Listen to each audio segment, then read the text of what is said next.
తెలంగాణ రాష్ట్రం సాధించడంలో కీలక పాత్ర పోషించినటువంటి తెలంగాణ ఉద్యమకారులంతా కూడా తమకు కాంగ్రెస్ ప్రభుత్వం ఇచ్చినటువంటి హామీలు నెరవేర్చాలని చెప్పి పోరాటం చేయడం జరిగింది. వారికి మద్దతుగా తెలంగాణ రక్షణ సేన నుండి మరి మేము మా పార్టీ శ్రేణులు అందరం కూడా పెద్ద ఎత్తున పోరాటంలో పాల్గొనడం జరిగింది. ఇవాళ నేను కాంగ్రెస్ ప్రభుత్వాన్ని ఒకటే మాట అడుగుతా ఉన్నా. మాట ఇచ్చింది మీరు, 250 గజాల జాగా ఇస్తామన్నది మీరు, పెన్షన్ ఇస్తామన్నది మీరు, అమరుల కుటుంబాలను ఆదుకుంటామన్నది మీరు. 30 నెలలు అయిపోయింది, ఇంకొక 6 నెలలు అయిపోతే ఎన్నికల సంవత్సరం వస్తుంది.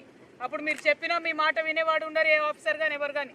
మరి ఇప్పటి వరకు కూడా కనీసం మీరు ఉద్యమకారులను ఐడెంటిఫై చేయలేదు. ఇప్పటి వరకు కూడా వాళ్ళకి ఎక్కడ ల్యాండ్ ఇస్తామో చెప్పడం లేదు. ఇప్పటి వరకు కూడా అమరుల కుటుంబాలకు ఏం చేస్తారో చెప్పడం లేదు. ఇవాళ ఈ తెలంగాణ రాష్ట్రంలో అమరవీరుల కుటుంబాలు ఘోష చెందుతూ ఉన్నాయి. ఇవాళ ఉద్యమకారుల నెత్తురు చిందించిన రేవంత్ రెడ్డి గారు, మీరు గుర్తుపెట్టుకోండి, మీ కౌంట్ డౌన్ స్టార్ట్ అయింది ఈ రోజు నుండే. ఉద్యమకారుల రక్తం చిందించినటువంటి మీ పాత కాంగ్రెస్ ప్రభుత్వం కూడా బాగుపడలేదు, ఇప్పుడు మీ ప్రభుత్వం కూడా బాగుపడదు. అంతేకాదు, వారికి రక్షణ కవచంగా ఇవాళ మా టీఆర్ఎస్ ఆడబిడ్డలందరం కూడా వెళ్ళినాం. డీజీపీ గారిని అడుగుతా ఉన్నా నేను, ముఖ్యమంత్రి గారిని అడుగుతా ఉన్నా నేను, మహిళా మంత్రులను అడుగుతా ఉన్నా నేను, మంత్రివర్గాన్ని అడుగుతా ఉన్నా.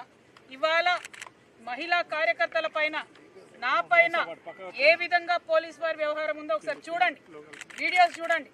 డీజీపీ గారిని స్ట్రేట్గా అడుగుతున్నా, ఏ పోలీస్ మాన్యువల్లో మీరు మహిళల్ని ఈడ్చుకెళ్లాలని రాసి పెట్టుందో చెప్పాలి. ఇవాళ మీరు ఏం అడిగినాం? మేము కొత్తగా అడిగినామా?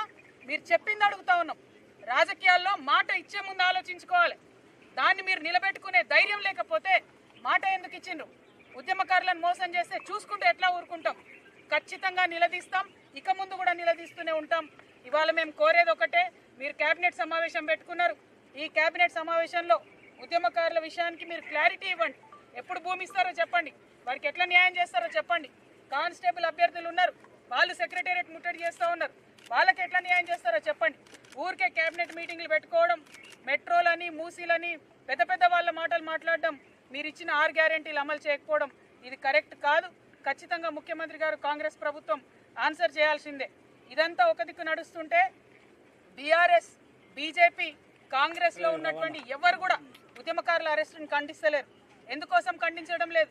వారికి టీఆర్ఎస్ పార్టీ అండగా ఉంటే వారు ఉద్యమకారులు కాకుండా ఉంటారా?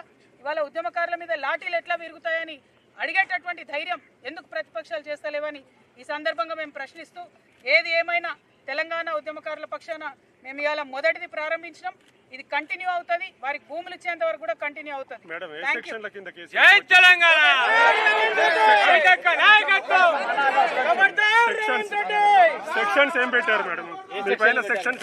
ఏమన్నా పెట్టుకోనబ్బా, సెక్షన్ పాయింట్ కాదు.